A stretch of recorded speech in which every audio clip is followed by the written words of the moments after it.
आज हम class 12th के लिए और बीकॉम पास या ऑनर्स के फर्स्ट सेमेस्टर के लिए एनपीओ चैप्टर पढ़ने वाले हैं। एनपीओ अपने आप में बहुत इंपॉर्टेंट चैप्टर है और ये हैवी मार्क्स कैरी करता है आपके सिलेबस में, है ना।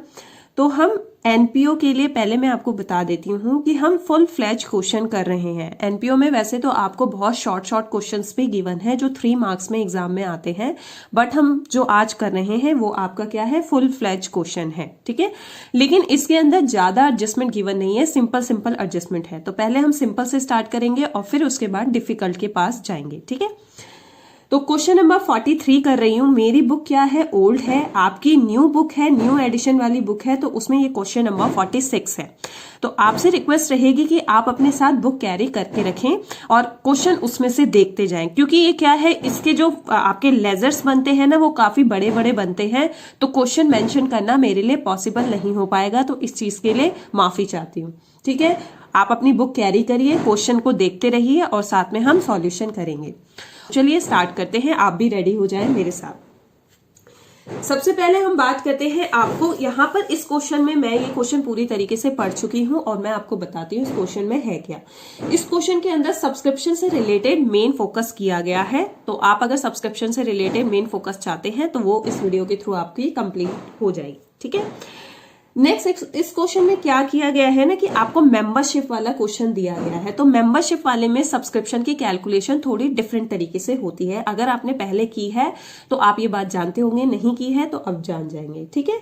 और इस क्वेश्चन के अंदर क्या है कि आपको कैपिटल फंड गिवन नहीं है, जो कि हमारा मेन फोकस है। कैपिटल फंड अगर आपको गिवन नहीं होता है तो आपको ओपनिंग बैलेंस शीट प्रिपेयर करनी पड़ती है। तो हम सबसे पहले क्या करेंगे, ये समझेंगे कि इनकम एंड एक्सपेंडिचर अकाउंट होता क्या है। इसमें क्या होता है ना, एनपीओ में आपको जो भी रिसीप्ट हो रहा है वो आपकी इनकम कहलाती है और जिसके लिए भी आपने पेमेंट की है वो आपकी एक्सपेंडिचर कहलाती है, ठीक है। तो अगर आप रिसीप्ट एंड पेमेंट अकाउंट का फॉर्मेट देख रहे हैं तो आपको डेबिट साइड रिसीप्ट और क्रेडिट साइड आपको पेमेंट गिवन है ना। तो आपने क्या करना है, रिसीप्ट के जितने भी अमाउंट है उनमें से कुछ को छोड़कर आपको इनकम साइड में शो करना है। कहां शो करना है, इनकम साइड में। और ठीक इसके अपोजिट पेमेंट साइड पे जो भी आइटम आपको गिवन है कुछ अमाउंट्स को छोड़कर आपको से एक्सपेंडिचर साइड। तो ये बात तो आप जानते ही होंगे कि हम एक लेजर से जब दूसरे लेजर में जाते हैं तो हम क्या करते हैं, अपोजिट डायरेक्शन लेते हैं। इनकम एंड एक्सपेंडिचर अकाउंट में रिसीप्ट एंड पेमेंट का डेबिट वाला अमाउंट आप क्रेडिट में ट्रांसफर करेंगे और क्रेडिट वाला अमाउंट आप डेबिट में ट्रांसफर करेंगे, ठीक है। तो सबसे पहले आपको गिवन है, अब मैं क्या करूंगी, मेरा मेथड क्या है कि जो भी चीजें आती जाए आप उसे रिकॉर्ड करते जाओ, क्योंकि अकाउंट्स भी मैथ्स की तरह होता है, इसमें स्टेप मार्किंग होती है। तो जरूरी नहीं है कि आपने पूरी कैलकुलेशन की हो, तो जो भी स्टेप आपने किए हैं उनके थ्रू आपको नंबर मिल जाएंगे, ठीक है। तो हम क्या करेंगे, जो भी आइटम आते जाए हम उसे रिकॉर्ड करते जाएंगे, ऐसा ना हो कि हम बाद में भूल जाएं, तो इससे बचने के लिए, ठीक है। तो सबसे पहले आपको गिवन है टू बैलेंस ब्रॉट डाउन। ये क्या होता है, कैश का बैलेंस होता है, और क्योंकि ये ब्रॉट डाउन है तो ब्रॉट डाउन को आप जानते हैं ये ओपनिंग बैलेंस है। क्या है ये, ओपनिंग बैलेंस, ठीक है। तो ब्रॉट डाउन को मैंने यहाँ पे 2 बैलेंस शीट प्रिपेयर की है, जैसा कि आप देख रहे हैं यहाँ पे मैंने 2 बैलेंस शीट बनाई है। एक ये वाली, इसको मैं क्लोजिंग मान के चलूंगी, तो मैं यहाँ पे डेट मेंशन कर देती हूँ। आपकी क्लोजिंग डेट है 31 मार्च 2019। मेरी बुक में ओल्ड डेट गिवन है, आपकी में न्यू गिवन है, तो आप उसके अकॉर्डिंग इसको समझ लेना, ठीक है। और मेरे में ओपनिंग डेट क्या गिवन है, 1 अप्रैल 2019, ओके। इस तरीके से, सॉरी 2018 है। तो ओपनिंग वाला बैलेंस है, जैसा कि अभी हमने देखा कि कैश में आपको ओपनिंग वाला बैलेंस गिवन है। तो कैश का जो ओपनिंग बैलेंस गिवन है आप उसे ओपनिंग बैलेंस शीट में शो कर दो 7000 का। तो हमने यहाँ पे शो कर दिया। ओपनिंग का आएगा तो ओपनिंग में डालेंगे, क्लोजिंग का आएगा तो आप क्लोजिंग में डाल देना, ठीक है। नेक्स्ट आ जाते हैं अब। उसके बाद आपको सब्सक्रिप्शन का अमाउंट गिवन है। अब सब्सक्रिप्शन के अमाउंट को ध्यान से समझो। सब्सक्रिप्शन अपने आप में बहुत ज्यादा इंपॉर्टेंट है, क्योंकि इससे ना रिलेटेड बहुत सारे ट्रांजेक्शन गिवन होते हैं और स्टूडेंट इसमें कंफ्यूज रहते हैं। देखो, सब्सक्रिप्शन के लिए आपको 3 इयर्स गिवन किया है, ठीक है, और एक्स्ट्रा में आपको एडजस्टमेंट भी गिवन है। तो हम क्या करते हैं, देखो सबसे पहले आप समझो 2017-18 जो है 5000 रुपीज जो रिसीव हुआ, आप क्वेश्चन में देख रहे होंगे, वो क्या है, आपका ओपनिंग बैलेंस है, यानी प्रीवियस ईयर से रिलेटेड है, ठीक है। वो क्या है, आपका प्रीवियस ईयर से रिलेटेड है। फिर 2018-19 जो है वो करंट ईयर से रिलेटेड है, तो हमें उसी से मतलब है, करंट ईयर से, ठीक है। उसके बाद जो 19-20 है वो आपका क्या है, आने वाला साल है, यानी कि वो नेक्स्ट ईयर से रिलेटेड है। ये बात आपको जानना जरूरी है, इसी के हेल्प से आप क्वेश्चन कर पाएंगे। अब एक बात आपको याद रखना है कि अगर ये ऐसा ही होता तो हम करंट पीरियड वाला लिख सकते थे डायरेक्टली यहाँ पर, बट यहाँ पर कुछ एडजस्टमेंट गिवन है तो पहले उसको देख लेते, क्योंकि बिना उसके आपकी ये एंट्री होगी नहीं। ठीक है, तो यहाँ पे मेंबरशिप वाला बोला गया है तो हम उस पर फोकस करेंगे। जब भी आपको मेंबरशिप वाला क्वेश्चन गिवन हो तो आप डायरेक्टली मेंबरशिप वाले पे आ जाओ। ठीक है, बाय सब्सक्रिप्शन। मेंबरशिप में क्या होता है कि जैसे आपके यहाँ पे 50 मेंबर्स है, कितने मेंबर्स है? 50 मेंबर्स हैं और हर मेंबर आपको पे कर रहा है 500। ये इसके एनपीओ का इनकम का सोर्स है कि आपके जितने भी मेंबर होंगे वो मेंबरशिप फी पे करेंगे, जिसको हम बोलते हैं क्या? सब्सक्रिप्शन। तो सब्सक्रिप्शन पे कर रहे हैं 500 के अकॉर्डिंग, तो टोटल आपको सब्सक्रिप्शन रिसीव होना चाहिए 25,000। ठीक है, अभी हम इसका एडजस्टमेंट नहीं कर रहे हैं, पहले हम सारे अमाउंट को रिसीप्ट्स वाले आइटम को यहां ट्रांसफर कर देंगे, उसके बाद इससे रिलेटेड जो भी एडजस्टमेंट है वो करेंगे। ठीक है, अभी आगे हम चलते हैं इसके आगे।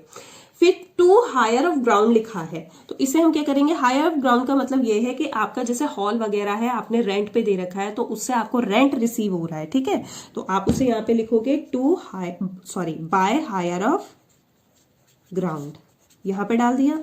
ये भी आपके इनकम का सोर्स है, तो आपने उससे लिख दिया कितना? 14,000, इस तरीके से।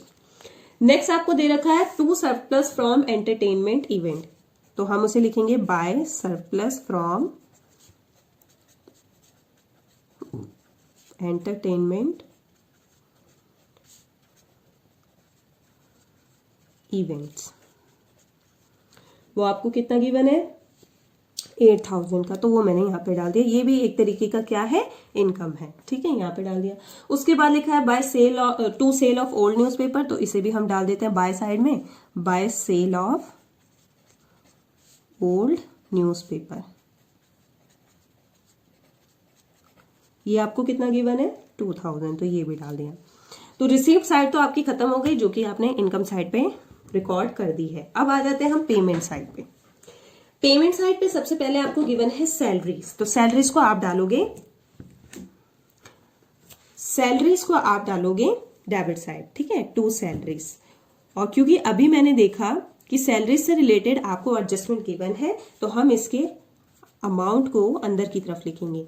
जिस भी आइटम से रिलेटेड आपको एडजस्टमेंट गिवन होता है, आप पहले से ही उसका अमाउंट अंदर की तरफ लिखें, ताकि मिस्टेक की चांसेस कम हो जाए। और क्योंकि एडजस्टमेंट चाहिए तो यहाँ पे कुछ स्पेस छोड़ दो, उसके बाद आगे आ जाते हैं। आगे आपको गिवन है जनरल एक्सपेंस, तो इसे लिखेंगे टू जनरल एक्सपेंस। इसकी कोई भी एडजस्टमेंट नहीं है, तो आप इसे बाहर की तरफ यानी कॉलम में डाल दो।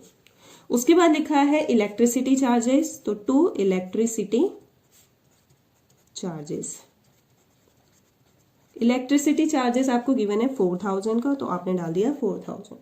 उसके बाद अब फोकस करिए बुक्स पर। ये बुक्स क्या होती है? एनपीओ के पॉइंट ऑफ व्यू से अगर आप बुक्स को देखते हो तो उन्होंने कुछ लाइब्रेरी बना रखी होती है, क्योंकि वो एनपीओ है ना, तो ये सोशल वर्क करती है। तो बुक्स की जो लाइब्रेरी है वो उनके लिए क्या हो जाती है? असेट हो जाती है। सिर्फ रीड करने वाली चीज नहीं है, वो उनके लिए क्या हो जाती है? असेट। तो जो आपको बुक्स गिवन है वो असेट से रिलेटेड है, तो अभी इसको मार्क करके रखिए। जब हम बैलेंस शीट में इसकी एडजस्टमेंट करेंगे तब रिकॉर्ड करेंगे, मैं बताऊंगी आपको वो कैसे होगा। ठीक है, उसके बाद न्यूज़पेपर लिखा है, तो to newspaper. Newspaper daily read वाली चीज होती है, तो ये किसी तरीके की असेट नहीं है, तो इसको हम एक्सपेंडिचर मान के रिकॉर्ड कर देंगे डेबिट साइड। उसके बाद बैलेंस कैरी डाउन, जैसे आपका बैलेंस ब्रो डाउन कैश का ओपनिंग बैलेंस था, इसी तरीके से बैलेंस कैरी डाउन आपका कैश का क्लोजिंग बैलेंस है। तो हम इसे कहाँ रिकॉर्ड करेंगे?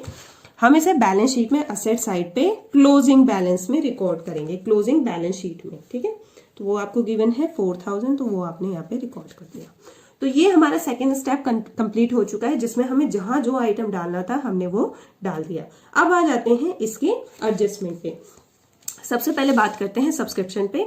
तो स्टूडेंट आप सब्सक्रिप्शन को ध्यान से समझिएगा, सब्सक्रिप्शन हमारे लिए बहुत इंपॉर्टेंट है। अब देखो, मेंबरशिप के अकॉर्डिंग इन्होंने ये तो बता दिया कि हमें 50 × 500 के अकॉर्डिंग 25,000 मिलने चाहिए थे, बट यहाँ पे जो ऊपर आपके रिसीप्ट साइड में 3 फिगर्स गिवन है, उनका क्या यूज है? तो अभी आप कौन सी डेट पे चल रहे हो? अभी आप चल रहे हो 31 मार्च 2000 19 डेट पर, है ना, मेरी बुक में ये गिवन है, आप अपनी बुक के अकॉर्डिंग कर लीजिएगा। तो 31 मार्च 2019 के अकॉर्डिंग आपको कौन सा वाला अमाउंट रिसीव हुआ है, 2018-19 वाला, कितना, 20,000। मिलना चाहिए आपको 25,000, लेकिन मिला कितना, सिर्फ 20,000। तो 5,000 क्या हुआ, 5,000 आपका आउटस्टैंडिंग हुआ। जो अमाउंट सब्सक्रिप्शन का आपको रिसीव नहीं होता है उसे हम आउटस्टैंडिंग सब्सक्रिप्शन कहते हैं। और ये बात हम जानते हैं कि आउटस्टैंडिंग सब्सक्रिप्शन क्लोजिंग बैलेंस से बैलेंस शीट में कहां जाता है, असेट साइड जाता है। तो ये मेरी क्लोजिंग बैलेंस शीट है और ये इस साल का आउटस्टैंडिंग सब्सक्रिप्शन है, ठीक है। तो एट दी एंड वाला यहां लिख देंगे कितना, 5,000। नेक्स्ट, अभी और भी चीजें आएंगी इसमें, इसलिए मैंने इसका अमाउंट अंदर की तरफ लिखा है। अब आगे मैं देख पा रही हूं इन्होंने क्या किया है, 2019-20 का दे रखा है। तो जो 19-20 का है वो क्या है, आपका एडवांस है। वो क्या है, आपका एडवांस। तो एडवांस जो होता है, जिस तरीके से आउटस्टैंडिंग सब्सक्रिप्शन आपका असेट साइड में होता है, इसी तरीके से एडवांस सब्सक्रिप्शन आपका लाइबिलिटीज होता है। क्या होता है, लाइबिलिटीज। तो यहां शो कर देते हैं। अभी मैं बताऊंगी कि ऐसा क्यों होता है। एडवांस, सॉरी मुझे यहाँ पे लाइबिलिटीज नहीं सब्सक्रिप्शन लिखना था। वो कितना गिवन है, 4,000। जो नेक्स्ट ईयर वाला है ना वो आपको एडवांस होगा। देखो सब्सक्रिप्शन क्या होता है, इनकी इनकम का सोर्स है। तो आउटस्टैंडिंग मतलब जो मिलना चाहिए था नहीं मिला, इसलिए वो क्या हो गया, असेट। मतलब आपने अर्न किया है लेकिन रिसीव नहीं हुआ, इसलिए वो आपकी असेट साइड आएगा। एडवांस सब्सक्रिप्शन का मतलब ये है कि वो मिलना नहीं चाहिए था बट मेंबर्स ने पे कर दिया है, तो इसलिए वो लायबिलिटी की तरह ट्रीट किया जाएगा। तो इसलिए यहां पर है ये आउटस्टैंडिंग असेट साइड और लायबिलिटी साइड एडवांस सिर्फ और सिर्फ सब्सक्रिप्शन के केस में आता है, बाकी केसेस में नहीं आता। ठीक है, आगे आपको ध्यान रखना है इस चीज का। अब आ जाते हैं इसके मेन पॉइंट पर। मेन पॉइंट यहां पर क्या है, अगर आप देखें तो ए पॉइंट में इन्होंने आपको एडजस्टमेंट में बता रखा है कि the club has 50 members each paying an annual subscription of 500। ये तो आप कर चुके हो। सब्सक्रिप्शन आउटस्टैंडिंग ऑन 31 मार्च 2018। अब ये कह रहे प्रीवियस ईयर, 31 मार्च 2018 आपका प्रीवियस ईयर है। तो प्रीवियस ईयर से आपका आउटस्टैंडिंग अमाउंट कैरी हो रहा है कितना, 6,000। कितना कैरी हो रहा है, 6,000। अब मैं चेक करूंगी ऊपर मेरा जो रिसीप्ट्स एंड पेमेंट अकाउंट है 2017-18 से जो रिलेटेड है, ठीक है, वो 2017-18 से रिलेटेड 5,000 दिखा रहे हैं। मतलब ये रिसीप्ट साइड है ना, तो आप ये ध्यान रखो ये रिसीप्ट साइड है। इसका मतलब है आपको चाहिए था 6,000, आपको चाहिए था, जैसे मैं आपको बुक शो करती हूँ, आपको चाहिए था 6,000 लेकिन कितना रिसीव हुआ, सिर्फ 5,000। आपको चाहिए था 6,000, रिसीव हुआ सिर्फ 5,000। तो 1,000 प्रीवियस ईयर का आउटस्टैंडिंग अभी भी है। ठीक है, जब आपने प्रीवियस ईयर की बैलेंस शीट बनाई होगी तो आपने उसमें कितना शो किया होगा, 6,000। लेकिन उसमें से रिसीव कितना हुआ इस साल कितना रिसीव हुआ, 5,000। तो 1,000 का जो गैप क्रिएट हो रहा है वो आज की डेट में भी आउटस्टैंडिंग है। ठीक है, तो वही आपको यहां शो करना है। इन द बिगनिंग वाला कितना है, 1,000। कैसे पता चला, आप ये दिखाओ। देखो मिलना चाहिए था 6,000 जो कि आउटस्टैंडिंग था, जिसमें से आपको सिर्फ मिला 5,000। तो 1,000 हमने इस साल के अंदर ऐड कर दिए। ठीक है, तो ये आ गया टोटल 6,000। अब ये कह रहे हैं बिगनिंग का जो आउटस्टैंडिंग था वो बिगनिंग की कैपिटल से रिलेटेड है। मैंने आपको बताया आउटस्टैंडिंग सब्सक्रिप्शन हम बिगनिंग में लिखेंगे। तो आउटस्टैंडिंग सब्सक्रिप्शन असेट साइड हम बिगिनिंग की कैपिटल में भी शो कर देंगे, जो कि था 6,000। अब देखो आप इसमें कंफ्यूज मत होना कि ये भी यहाँ देख रहे हो, ये भी 6,000 है और ये भी 6,000 है, ऐसा कंफ्यूज मत होना। वो उसकी कैलकुलेशन अलग है और इसकी कैलकुलेशन अलग है, वो कोइंसिडेंटली सेम आ गया है। ठीक है, मैं आपको बताऊं मैंने ऐसा कैसे किया। ठीक है, मैं आपको इसको डिटेल में बताती हूँ। ये कह रहे हैं कि 31 मार्च 2018 में आपको आउटस्टैंडिंग है 6,000। ठीक है, जिसमें से आपको 2019 में रिसीव हुआ, कितना रिसीव हुआ, 5,000, जो कि आप क्वेश्चन में देख रहे हैं। तो अभी भी जो 1,000 बचा हुआ है वो आप आउटस्टैंडिंग शो करेंगे क्लोजिंग बैलेंस शीट में। तो ये 1,000 मैंने कहा शो किया है, यहां पर शो किया है। ठीक है, तो ऐसे, और ये बिगनिंग वाला जो 6,000 था वो मैंने बिगनिंग वाले बैलेंस शीट में शो कर दिया। अब आगे आ जाते हैं। ठीक है, ये हमारा सब्सक्रिप्शन का पार्ट कंप्लीट हो चुका है। नेक्स्ट आ जाते हैं, नेक्स्ट में इन्होंने क्या बोला है, सेकंड, सैलरी आउटस्टैंडिंग है आपकी 2000 और इसका डेट गिवन है 31 मार्च 2019। ठीक है, सैलरी आउटस्टैंडिंग। तो पहले तो हम आते हैं इनकम एंड एक्सपेंडिचर अकाउंट में। जो सैलरी आउटस्टैंडिंग है वो 31 मार्च 2019 की है, तो वो एंड की है, तो आउटस्टैंडिंग एट द एंड। और आउटस्टैंडिंग एट द एंड क्या होता है, ऐड होता है। कितना गिवन है आपको, 2000, तो 2000 आप यहां पर ऐड कर देंगे। ठीक है, तो कितना आएगा ये, 30,000। और इसको अभी हम बैलेंस शीट में भी शो करेंगे, तो मैं बताऊंगी आपको कैसे शो करेंगे। नेक्स्ट ये कह रहे हैं salaries paid in the year ended 31 March 2019 included 6,000 for the year ended 31 मार्च 2018। ये कह रहे हैं कि आपने जो सैलरी पे करी है 28,000 की, उसके अंदर प्रीवियस ईयर का 6,000 इंक्लूडेड है। तो यानी ये आउटस्टैंडिंग बिगिनिंग का इसके अंदर इंक्लूडेड है, तो जो बिगिनिंग का इंक्लूडेड है उसे माइनस कर दो। आउटस्टैंडिंग इन द बिगिनिंग, उसको माइनस कर दो। कितना गिवन है आपको, 6,000, हटा दो उसको, कितना आएगा ये, 24,000, इस तरीके से। ठीक है, देखो सब्सक्रिप्शन का आउटस्टैंडिंग एंडिंग सब डिफरेंट होता है, लेकिन बाकी चीजों का डिफरेंट होता है। तो सैलरीज में आपको क्या करना है, आउटस्टैंडिंग एंड वाला ऐड करना है, आउटस्टैंडिंग बिगनिंग वाला माइनस करना है। अब देखो ये आउटस्टैंडिंग एंडिंग और बिगनिंग वाला है, तो हमें इसे बैलेंस शीट में भी शो करना पड़ेगा, क्योंकि आउटस्टैंडिंग आपकी क्या होती है, लायबिलिटी होती है। आउटस्टैंडिंग आपकी क्या होती है, लायबिलिटी। तो पहले तो मैं क्लोजिंग बैलेंस शीट में कर रही हूं, आउटस्टैंडिंग सैलरीज। तो क्लोजिंग वाली आपकी कितनी है, 2000, तो वो यहां शो कर दी। ठीक है, और बिगनिंग वाली आपकी कितनी है, आउटस्टैंडिंग सैलरी 6,000, तो वो बिगनिंग वाली बैलेंस शीट में शो कर दी 6,000, इस तरीके से। ठीक है, नेक्स्ट अब आगे आ जाते हैं। इन्होंने क्या बोला है, सी पॉइंट में, ऑन 1 अप्रैल 2018। 1 अप्रैल 2018 का मतलब क्या है, ओपनिंग डेट है। ठीक है, अब ये कह रहे हैं क्लब के पास बिल्डिंग है, क्लब के पास क्या है, बिल्डिंग है, फर्नीचर है एंड बुक्स है। तो ये इनकी ओपनिंग बैलेंसेस गिवन है आपको, तो वो हम ओपनिंग बैलेंस शीट में शो करेंगे। ठीक है, तो यहां क्या लिखेंगे, जैसे सबसे पहले आपको बिल्डिंग गिवन है और हम जानते हैं कि बिल्डिंग असेट साइड आता है, तो बिल्डिंग की वैल्यू कितनी गिवन है, 2 लाख, तो 2 लाख डाल दी यहाँ पे। ठीक है, फर्नीचर भी गिवन है, तो फर्नीचर भी डाल दी। फर्नीचर कितनी गिवन है, 20,000, वो भी लिख दी हमने।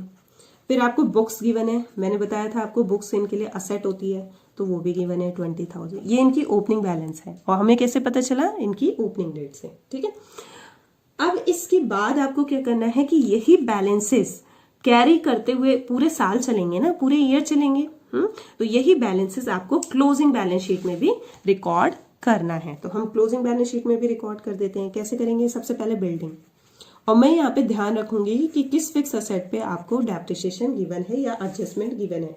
तो बिल्डिंग पे आपकी कोई एडजस्टमेंट नहीं है, तो 2 lakh as it is note करेंगे हम।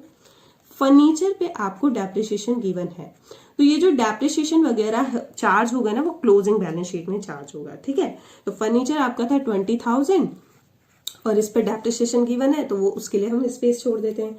उसके बाद बुक्स गिवन है, तो बुक्स पे भी एडजस्टमेंट है, तो बुक्स को भी हम क्या करेंगे, अंदर की तरफ लिख देंगे 20,000। नेक्स्ट अब आगे आ जाते हैं। इन्होंने बोला है कि फर्नीचर पे आपको 10% का डेप्रिसिएशन लगाना है, तो यहाँ पे हम लगा देते हैं डेप्रिसिएशन। ठीक है, कितना, 20,000 का 10% 2,000, तो 2,000 माइनस कर दो आप इसमें से, तो कितना हो गया, 18,000। ठीक है, और ये डेप्रिसिएशन अभी हम इनकम एंड एक्सपेंडिचर अकाउंट में शो करेंगे। तो आ जाते हैं, कर लेते हैं। ठीक है, यहाँ पे डेबिट साइड में, क्योंकि एक्सपेंडिचर है ना, तो ये लॉस है एक तरीके का, तो एक्सपेंडिचर की तरह ट्रीट करेंगे इसको। तो यहाँ लिखेंगे टू डेप्रिसिएशन ऑन फर्नीचर। जैसे याद है प्रॉफिट एंड लॉस अकाउंट में डेप्रिसिएशन को हम डेबिट साइड शो करते थे, इसी तरीके से हमने यहाँ पे भी डेप्रिसिएशन को शो कर दिया। नेक्स्ट इन्होंने, आप ध्यान से देखो, पेमेंट साइड पे आपकी न्यू बुक्स लिखी हुई है 10,000 की। इसका मतलब ये है आपने पेमेंट करी है बुक्स के लिए, पेमेंट साइड पे है, तो इससे आपको ये आइडेंटिफाई होता है कि इन्होंने नई बुक खरीदी है 10,000 की। और मैंने आपको बताया था कि एनपीओ में बुक्स इनके लिए असेट होती है, यानी आपने असेट न्यू परचेजेस किए हैं, तो वो एक्सपेंडिचर या इनकम से रिलेटेड नहीं है, वो कहाँ जाएंगी, फिक्स असेट में। और कौन सी वाली, बैलेंस शीट में। ठीक है, बैलेंस शीट में आप यहां लिखोगे बुक्स में न्यू परचेजेस, और ये न्यू परचेजेस अभी किए हैं हमने, प्रीवियस ईयर में नहीं किए थे, तो इसलिए ओपनिंग बैलेंस शीट में नहीं आएगा। ठीक है, 10,000 यहाँ पे आपने ऐड कर दिया, तो ये कितना आ गया, टोटल बुक्स हो गई हमारी 30,000। ठीक, अब और कोई एडजस्टमेंट बची नहीं है, अब हम इसे टोटल करते हैं। सबसे पहले मैं टोटलिंग करूंगी किसकी, ओपनिंग बैलेंस शीट की, क्योंकि ओपनिंग बैलेंस शीट के थ्रू ही आपको क्या पता चलेगा, कैपिटल फंड का बैलेंस। ठीक है, तो हम इसे टोटल करते हैं। यहाँ पे इसका आप टोटल करोगे तो इसका टोटल आ रहा है 2,53,000, और हमें पता है कि बैलेंस शीट की दोनों साइड सेम आती है। ठीक है, लेकिन यहाँ पर दोनों साइड सेम नहीं आ रही है, तो कोई बात नहीं, सेम नहीं आ रही, डिफरेंस आ रहा है। कितने का डिफरेंस आ रहा है, 2,47,000 का डिफरेंस आ रहा है। ठीक है, कोई बात नहीं, हमें ये पता है कि ये तो हमने किस लिए निकाला है, कैपिटल फंड के लिए, तो आप यहाँ लिख दो कैपिटल फंड। जो भी डिफरेंस क्रिएट हो रहा है उसको हम नाम गिवन कर देंगे कैपिटल फंड, और ये कैसे निकल कर आया, बैलेंसिंग फिगर में। बैलेंसिंग फिगर का मतलब ये होता है कि आपने टोटलिंग में से इधर के अमाउंट को माइनस किया है, तो उससे जो आपको पता चला वो बैलेंसिंग फिगर में। कैपिटल फंड पता चल गया, अब कैपिटल फंड को आपको क्लोजिंग बैलेंस शीट में लिखना है। ठीक है, तो अब आ गए हम क्लोजिंग बैलेंस शीट में। यहाँ पे हमने डाला कैपिटल फंड।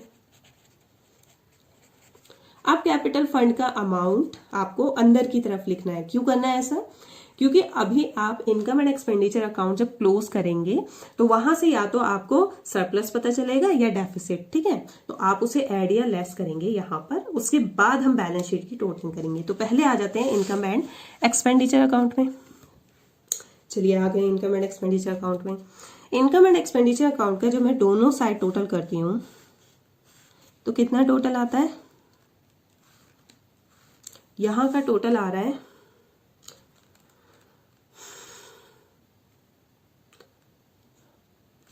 49,000। यहाँ का टोटल आ रहा है 49,000, और 49,000 आपको क्या करना है, दोनों साइड लिखना है। 49,000 में से आप यहाँ के टोटल को माइनस करो, ये कितना हो रहा है, 24 और 6 30, 30 और 10 40, 44। 49 में से 44 हटाओ तो आपका 5,000 का बैलेंस बचता है। और क्योंकि ये टू साइड बचा है, यानी डेबिट साइड बचा है, तो डेबिट साइड अगर बचता है तो उसे कहते हैं सरप्लस, टू सरप्लस। और यहाँ लिखेंगे excess of income over expenditure. इस तरीके से देख रहे हो ना, देखो ये इनकम साइड थी, ये ज्यादा आ रही थी, और ये क्या है आपकी एक्सपेंडिचर साइड, ये छोटी आ रही, तो 5,000 का आपका क्या आ रहा है, सरप्लस। और मैंने आपको बताया था कि सरप्लस को आपको क्लोजिंग बैलेंस शीट में क्या करना है, क्लोजिंग बैलेंस शीट में ऐड करना है। तो यहाँ पे आप ऐड कर दो सरप्लस 5,000 का, तो 7 और 5 12 होते हैं, तो ये आ गया 2,52,000। आप इन सब का टोटल कर लो तो आपको बैलेंस शीट पता चल जाएगी। और इसमें हम सभी जानते हैं कि बैलेंस शीट का टोटल हमेशा सेम आना चाहिए, क्लोजिंग वाला। ठीक है, 252, 52 और 6 58, तो 2,58,000 लायबिलिटी साइड का टोटल आ गया, और यही हमारा इधर भी आना चाहिए, है ना। तो यहाँ पे देख लेते हैं कितना आ रहा है, 6 और 4 10, 10 और 18 कितने हो गए, 10 और 18 28, 28 और 30 58, तो 2,58,000। तो ये भी हमारा सेम आ रहा है। तो कॉन्ग्रेचुलेशन, हमारा आंसर बिल्कुल सही आ रहा है। ठीक है, जितनी भी एडजस्टमेंट हमने की थी वो सब सही आ रही है। उसके बाद आप इनको नोट करने के लिए वीडियो को पॉज करके देख सकते हैं, फिर भी मैं आपको थोड़ी देर के लिए इसे शो कर देती हूँ। ये आपकी ओपनिंग बैलेंस शीट है,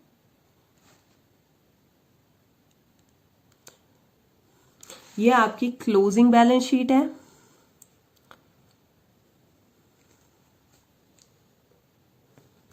और ये आपका इनकम एंड एक्सपेंडिचर अकाउंट है। आप इसको थोड़ी देर नोट कर लीजिए।